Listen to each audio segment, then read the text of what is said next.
Earth is not a testing ground. It is not a preparatory stage for something better. This is not a playground, and it is certainly not a paradise. What we are living in, every single day, is a nightmare masquerading as life. Wars, pandemics, poverty, cruelty, and endless pain, they aren't random occurrences or challenges designed to make us stronger.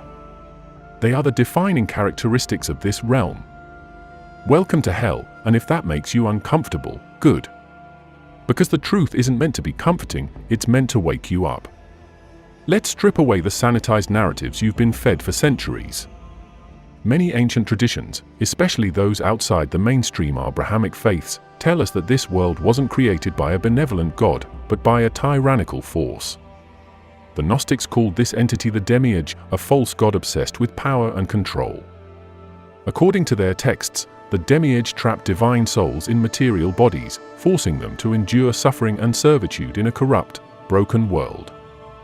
And yet, most people blindly worship this construct, mistaking it for the true source of divinity. It's the ultimate con, turning slaves into willing participants in their own torment. Now, let's talk about pain. Not the necessary suffering that builds character, that's just another lie to keep you docile. I'm talking about the kind of pain that defines existence, the grinding misery of poverty, the despair of losing loved ones, the horrors of war.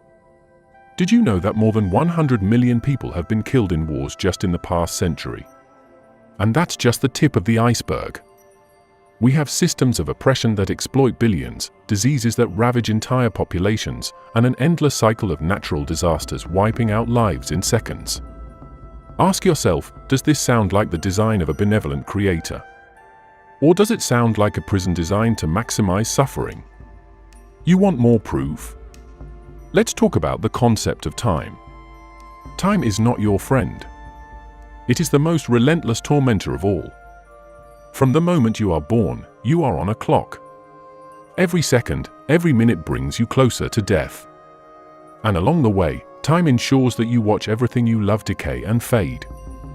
It robs you of youth, health, and even hope. Time doesn't heal, it corrodes. If there's any greater weapon in the arsenal of this so-called world, I'd like to hear it. And yet, people still cling to the idea that this world is a gift, that suffering is redemptive, that life's miseries are tests to make us better. That's the cruelest joke of all. Look at history.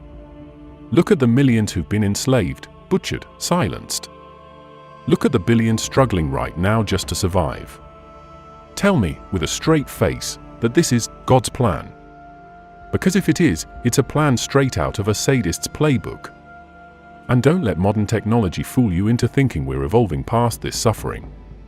Sure, we've got smartphones and space exploration, but what do those things mean when 25,000 people die every day from hunger? When families are torn apart by warlords and despots? When the wealthiest 1% hoard resources while the rest of the world fights over scraps? This isn't progress, it's just hell with a shiny new coat of paint. Humanity's fall is not a metaphor. It's not a quaint story about disobedience and forbidden fruit, it's a calculated move in a cosmic game of control. Ancient narratives across cultures paint a picture of humanity being cast down, not by divine wisdom, but by a tyrannical force that sought to imprison us in a material cage. The biblical story of Adam and Eve, for example, has been misinterpreted for centuries. The so-called original sin wasn't about moral failure, it was about humanity being deceived and bound to a corrupt, physical existence. That fall wasn't just symbolic, it marked the beginning of our enslavement to suffering and ignorance. But let's step outside the Bible. In Gnosticism, the fall of humanity is tied directly to the creation of this world by the demiurge. This figure, often described as arrogant and deluded, fashioned the material universe as a trap. The Gnostics didn't just believe this world was flawed, they called it a prison. To them, the demiurge wasn't a creator to be worshipped, but a tyrant to be exposed. And they weren't alone in this belief. In Hinduism, the concept of Maya, an illusion that blinds us to true reality, echoes this sentiment. The material world isn't our home, it's a construct designed to distract and control us. Even outside religious frameworks, the idea of a fall resonates in myths and traditions across the globe. Take the Greek myth of Prometheus. He defied the gods to bring fire to humanity, a gift that symbolized knowledge and power. But what was his reward? Eternal punishment. The message here is clear: reaching beyond your station, seeking something higher, brings suffering. Similarly, in Sumerian mythology, the Anunnaki are depicted as deities who manipulated and enslaved humanity. These stories aren't isolated, they're threads in a larger tapestry that tells us one thing: we are prisoners of a system we didn't create but are forced to endure. Let's dig deeper into how this fall manifests in our everyday existence. Human beings are born into dependency. From the moment we take our first breath, we rely on others for survival. This dependency doesn't disappear, it evolves. As we grow, we become slaves to systems that dictate how we live. Education isn't about enlightenment, it's about conformity. Work isn't about fulfillment, it's about survival. Even our relationships are often shaped by societal expectations and pressures. The fall isn't a moment in history, it's a condition of existence that perpetuates itself through every aspect of our lives. And then there's the role of suffering. From ancient texts to modern psychology, suffering is portrayed as a teacher. But let's be honest, what kind of lesson requires endless pain? This isn't education, it's torment. Look at the world's design. Natural disasters wipe out entire communities.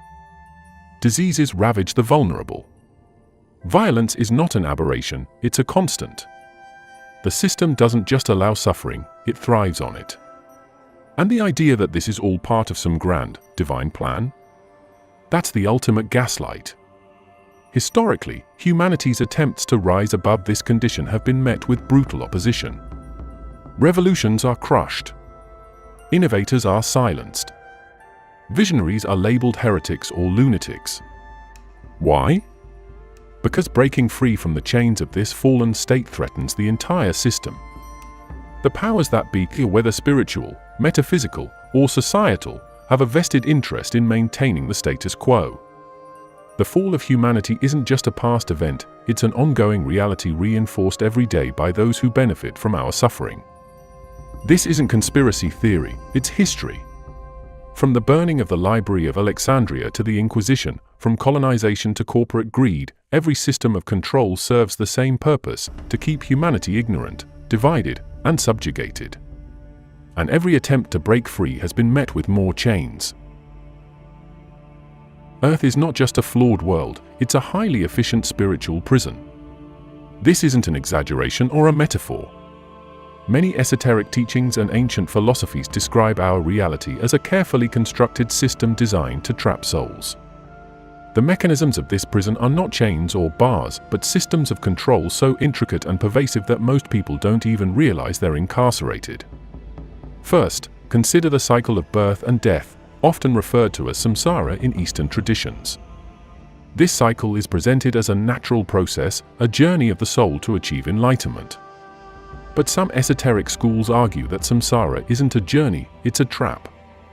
Souls are forced to reincarnate, lifetime after lifetime, with their memories erased. Each time, they're thrust into a new body, facing new suffering, but never breaking free from the cycle. This isn't progress, it's entrapment. Imagine being sentenced to life in a prison where every time you try to escape, you're thrown back into a cell with no memory of your previous attempt. That's the spiritual reality for billions of people. Now let's talk about the architects of this prison. In Gnostic traditions, the demiurge is seen as the warden, but it doesn't operate alone. There's a hierarchy of lesser beings, often referred to as archons, who maintain the system. These entities are described as parasitic forces that thrive on the suffering and ignorance of humanity. Their primary goal is to keep you distracted, docile, and disconnected from your true spiritual nature. How do they achieve this? By creating systems of control that infiltrate every aspect of your life. Take organized religion, for example. Throughout history, religion has often been a tool for enlightenment, but just as often, it's been a tool for oppression. Many religious institutions demand obedience rather than encourage questioning.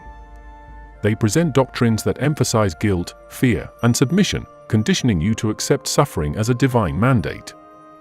Even the promise of heaven often comes with a catch: endure hell on earth, and maybe you'll earn paradise after you die. That's not liberation, it's psychological manipulation on a cosmic scale. But it's not just religion. The prison operates through every system that governs human life: politics, economics, education, and even culture. Governments create laws not to protect but to control. Economies are built on exploitation, ensuring that a small elite thrives while the majority struggle. Education systems teach conformity rather than critical thinking. Media and entertainment distract you from the harsh realities of existence, feeding you a constant stream of trivialities while suppressing meaningful discourse. These systems don't serve humanity, they serve the prison. And then there's the role of human suffering. In a prison, the inmates are there to serve a purpose. In this spiritual prison, that purpose is energy. Many esoteric traditions suggest that human suffering generates a form of energy, call it emotional, psychic, or spiritual, that is harvested by the forces that run this system. Every war, every famine, every act of violence and despair contributes to this energy. The more you suffer, the more you feed the system. It's not just about keeping you in line, it's about extracting every ounce of vitality from your existence. Look at the structure of your daily life. Most people spend the majority of their lives working jobs they hate just to survive. They are bombarded with propaganda that tells them to consume, conform, and never question the system. This isn't living, it's existing. And the worst part? Most people don't even realize they're part of a system designed to exploit them at every turn. Historically, those who've tried to expose this prison have been silenced. Philosophers, mystics, and revolutionaries who spoke out against the system were labeled heretics, exiled, or executed. Why? Because the prison relies on ignorance to function. Awareness is dangerous. Awareness is the first step toward breaking free.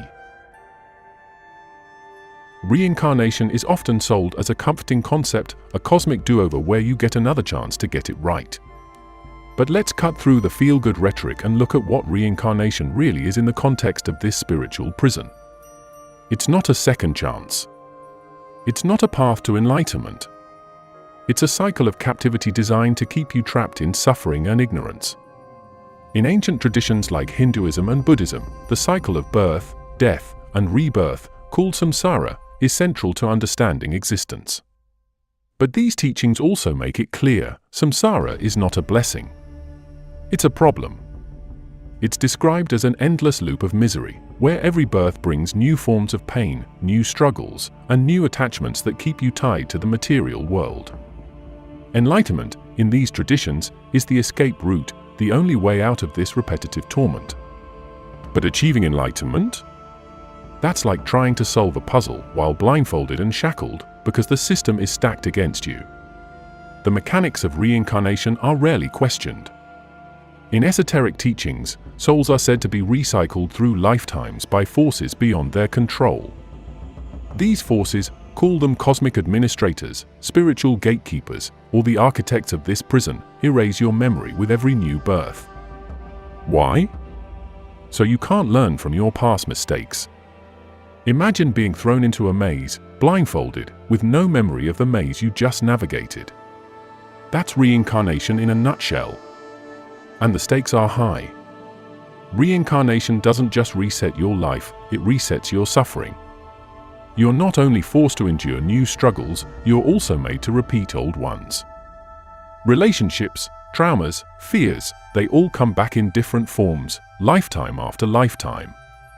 That's why people often experience unexplainable phobias, déjà vu, or instant connections with strangers. These aren't coincidences, they're echoes of the lives you've lived before. But instead of helping you break free, these fragments of memory only add to the confusion. History is filled with teachings about the dangers of this cycle. The Gnostics viewed reincarnation as a deliberate trap set by the demiurge and its minions, designed to keep divine souls tied to the material world. Tibetan Buddhism warns of the bardo, a transitional state between death and rebirth, where souls are lured back into existence by their attachments and fears. Even in ancient Egypt, the concept of the duat, the afterlife, involved navigating a treacherous journey where failure meant being thrown back into the cycle. These aren't tales of liberation, they're cautionary warnings about the machinery of this endless loop. Modern accounts from near-death experiences and past life regressions add another layer to the story. Many people who undergo these experiences describe a light or being that persuades them to return to life, often with promises of fulfilling a purpose or completing unfinished business. But who decides this purpose? Who sets these terms? These narratives suggest that even in death, free will is an illusion. You're guided, or coerced, into returning, not because it's what you want, but because it serves the system. Let's also consider the implications of karma, a concept often tied to reincarnation. Karma is framed as a moral ledger where your actions in one life determine your circumstances in the next. But think about how this plays out. If you're born into poverty, suffering, or oppression, it's because of bad karma from a previous life. This logic not only justifies inequality but also traps you in a cycle of guilt and self-blame. Instead of empowering you to break free, karma becomes another tool of control, another mechanism to keep you tied to the cycle.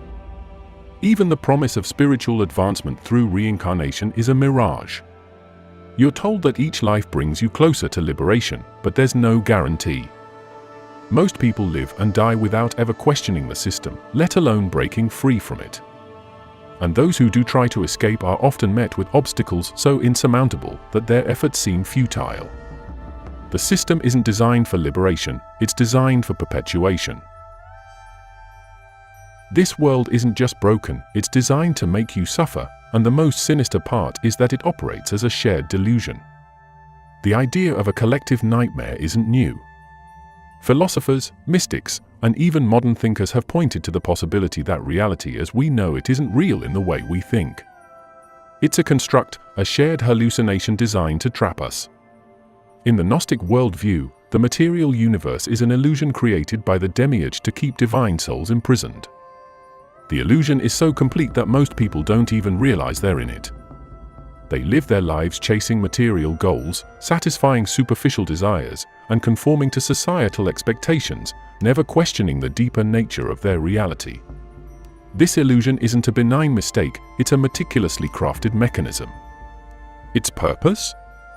To keep you enslaved to a system that feeds off your energy, your labor, and your pain. First, there's the psychological aspect.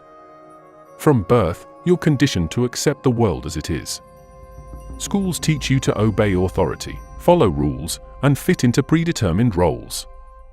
Religion often reinforces this by telling you that suffering is virtuous, that your rewards come after death, and that questioning the system is tantamount to heresy. The media bombards you with distractions, trivializing real issues and keeping you focused on entertainment, consumerism, and fear. These aren't random elements, they're deliberate tools to keep you asleep, unaware of the deeper truth. Then there's the emotional manipulation. Fear, guilt, and shame are some of the most powerful emotions, and the system knows how to exploit them.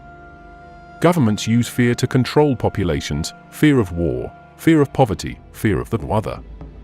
Religions use guilt and shame to make you compliant, convincing you that you're inherently flawed and need salvation. Even social systems play into this, using peer pressure to enforce conformity.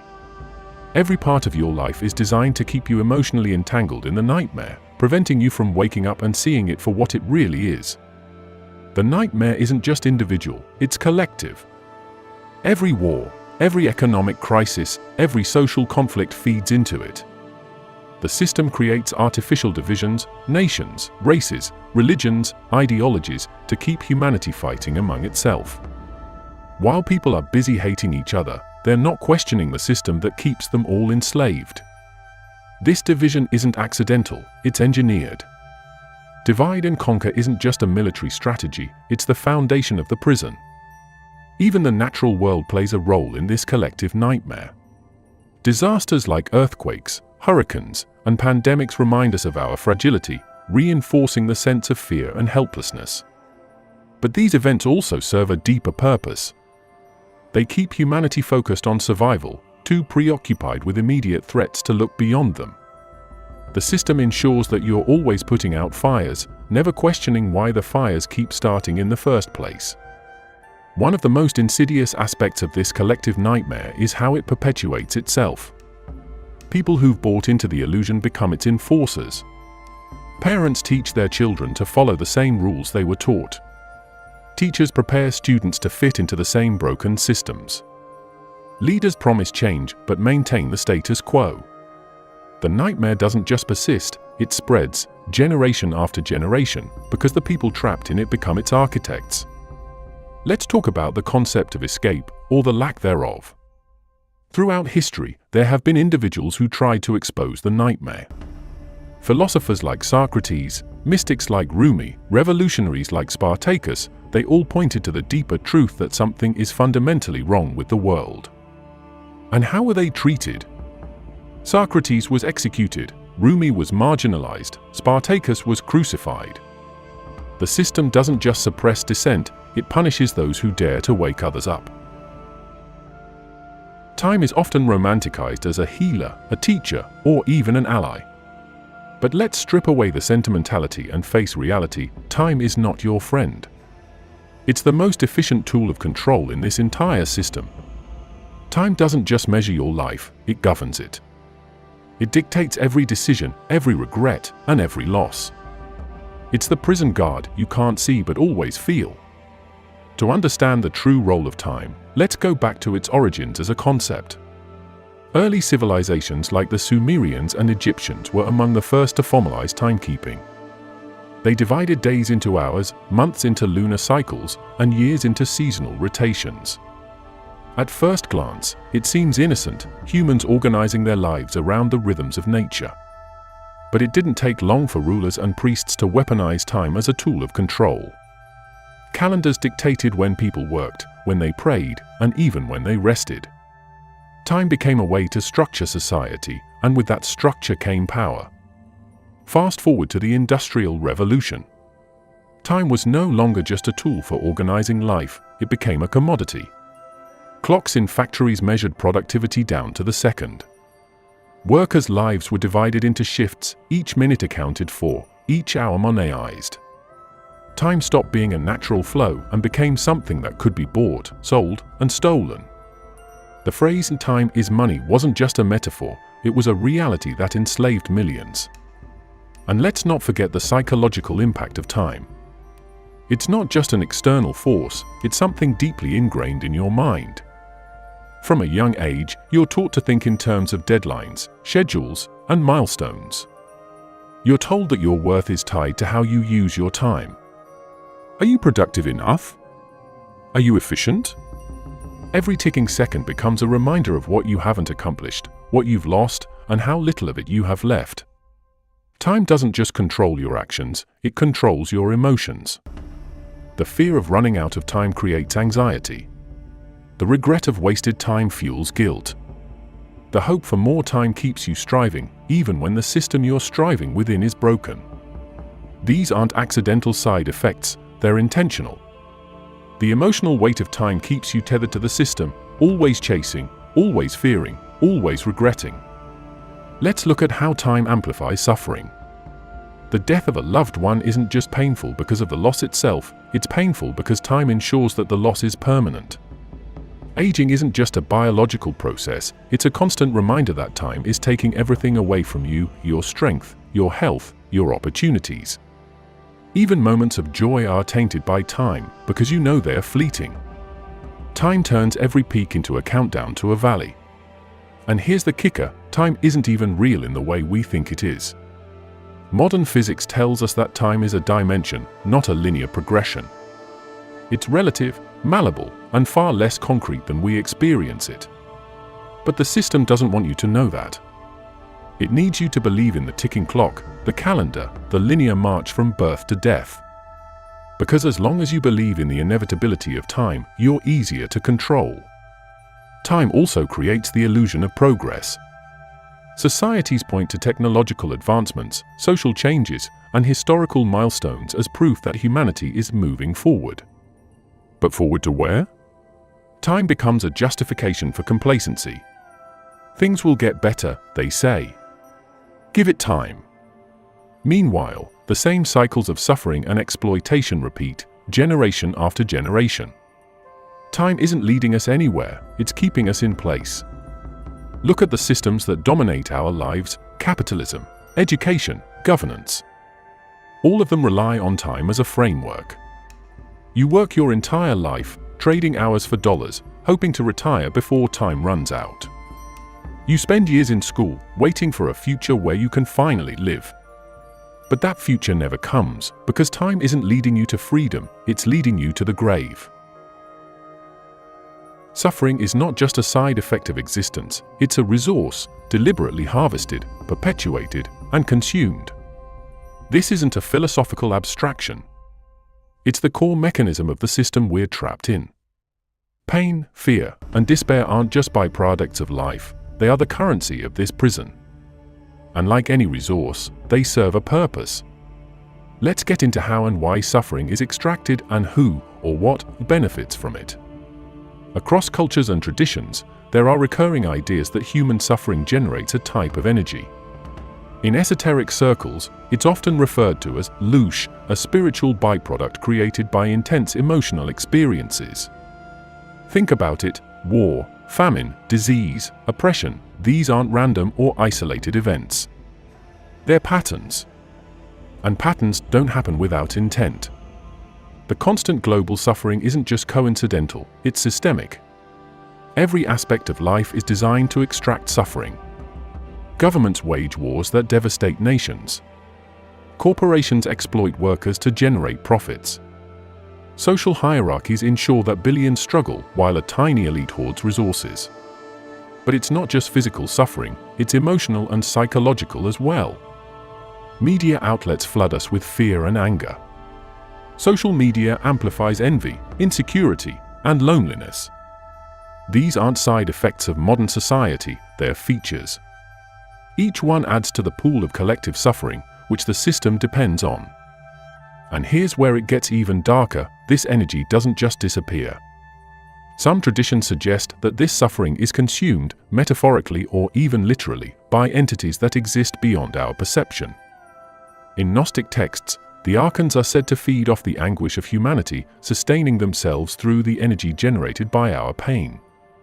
Similarly, some occult theories describe parasitic forces that attach to individuals or communities, drawing power from their emotional turmoil. Whether you interpret this literally or symbolically, the result is the same: suffering is not wasted, it's utilized. Think about the industries that profit from suffering. The pharmaceutical industry thrives on illness, offering treatments but rarely cures. The military-industrial complex grows fat on conflict, with no incentive to end the wars that sustain it. Even charities often perpetuate the problems they claim to solve, creating cycles of dependency rather than solutions. These aren't accidents, they're strategies. Every act of suffering fuels a system that profits from human misery. Historically, this isn't new. Ancient civilizations engaged in mass sacrifices to appease their gods, spilling blood in exchange for favor or fertility. But what if those sacrifices were less about appeasement and more about feeding something? Today, we don't build altars or temples, but the sacrifices continue, only now they're dressed up as necessary evils. Poverty, injustice, and violence are framed as inevitable, just part of how the world works. But inevitable for whom? Not for the ones benefiting from it. Even on a personal level, suffering is extracted. Toxic relationships, workplace exploitation, and systemic discrimination don't just harm individuals, they create ripples of pain that extend outward, affecting entire communities. And these ripples are the real commodity. The system doesn't just want you to suffer, it wants your suffering to be contagious. That's why the news focuses on disasters and tragedies, why social media algorithms amplify outrage, and why economic systems reward inequality. Misery loves company, and this system ensures there's plenty to go around. Let's talk about energy. Science tells us that energy can't be created or destroyed, it only changes form. Now apply that to suffering. Emotional pain, grief, and despair are forms of energy. When you cry, scream, or break under the weight of life's hardships, that energy doesn't just vanish. It goes somewhere. And if the system is designed to maximize suffering, you can bet there's a reason for it. This isn't just speculation. Look at the scale of suffering on this planet. Billions of people live in poverty. Millions are displaced by war. Entire ecosystems are destroyed for profit. This isn't chaos, it's coordinated. The suffering of the many fuels the comfort of the few, creating a pyramid where the pain of the base sustains the luxury of the top. And at the very top? The unseen forces, or systems, that thrive on the extraction of suffering. Throughout human history, myths have served as more than just stories. They were warnings, coded messages passed down through generations to help us understand the true nature of reality. And when you start digging into these myths, a pattern emerges, a recurring theme of endless struggle, punishment, and entrapment. These aren't tales of hope, they're accounts of a system designed to keep humanity enslaved. Let's start with one of the most famous myths in Greek history, Sisyphus. He was condemned by the gods to roll a boulder up a hill for eternity, only to have it roll back down every time he neared the top. It's often interpreted as a metaphor for futility, but look deeper. Sisyphus isn't just enduring physical labor, he's trapped in a system where every effort is designed to lead to failure. Sound familiar? It's the same dynamic that plays out in our lives. Struggle all you want, against debt, against inequality, against systems of oppression, and the boulder keeps rolling back down. Then there's the story of Prometheus, the titan who gave fire to humanity. His reward? Eternal torture. Every day, his liver is eaten by an eagle, only to regenerate overnight so the process can repeat. Why was Prometheus punished so harshly? Because he tried to break the system. He gave humanity a gift that challenged the gods' monopoly on power. His story isn't just about rebellion, it's about the cost of defiance in a system that thrives on control. Even ancient Egyptian mythology hints at this. The concept of the duat, the Egyptian underworld, wasn't a peaceful afterlife. It was a treacherous landscape filled with obstacles and dangers that souls had to navigate to reach eternal rest. Fail, and you'd be devoured by Amit, a fearsome deity. Success wasn't guaranteed, and the journey was fraught with peril. These aren't stories about liberation, they're stories about a system that makes escape nearly impossible. But this isn't just ancient history. The same themes of entrapment and struggle are embedded in modern narratives, whether we realize it or not. Take the American dream, for example. It's marketed as a promise, work hard, and you can achieve anything. But for most people, it's a myth that keeps them grinding endlessly for a goal they'll never reach. It's the same pattern as Sisyphus, just dressed up in capitalism and consumerism. The boulder is now a mortgage, a student loan, or a dead-end job. Let's not overlook the role of entertainment. Modern myths, movies, TV shows, even video games, often replicate these ancient patterns. How many stories revolve around characters trapped in cycles of suffering, endlessly fighting enemies they can't defeat? From dystopian sci-fi to superhero blockbusters, the underlying message is the same: the system is unbeatable, and the struggle is eternal. These narratives don't inspire rebellion, they normalize submission. The question is, why are these patterns so persistent? Why do they show up across cultures, across time, in every corner of the globe? It's because they're not just stories. They're reflections of the system itself.